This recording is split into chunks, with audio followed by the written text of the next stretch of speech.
भाजपच्या उमेदवार पंकजाताई मुंडे माझ्यासोबत आहेत. ताई सकाळी 6 वाजता घरच्या बाहेर पडलाय, आता जवळपास 4 वाजता आहेत. आता हे रोजचंच काम आहे. मध्यरात्री काय पहाटेपर्यंत काम चालू आहे.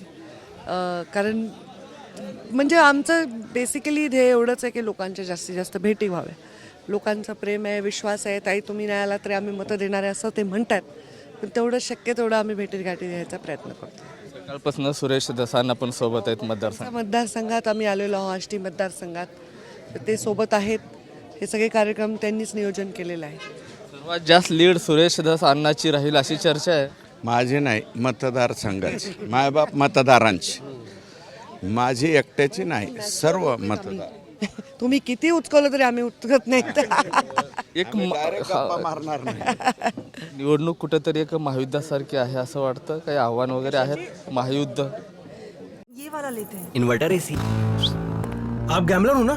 गैम्बलर? जुआ खेलते हो ना? तुम जुआ खेलते हो? अरे नहीं, ये तो कुछ भी बोले जा रहे हैं। इतनी महंगी और नाजुक एसी खरीद कर स्टेबलाइजर नहीं लोगे तो ये जुआ नहीं हुआ तो क्या हुआ? सिर्फ एक फ्लक्चुएशन आपके इन्वर्टर एसी के पार्ट्स को डैमेज कर सकता है। उसे वी गार्ड से सुरक्षित रखिए। V guard, India's number 1 stabiliser.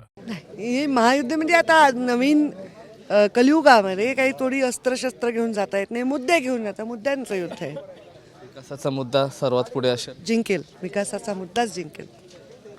विकासाचा मुद्दा हाच जिंकेल असं विश्वास आहे तो पंकजा मुंडे यांनी दाखवलेला आहे. कॅमेरा पर्सन अमित आडेसह मी महेंद्र कुमार मुधोळकर, TV9 मराठी, मच्छिंद्रनाथगड, बीड.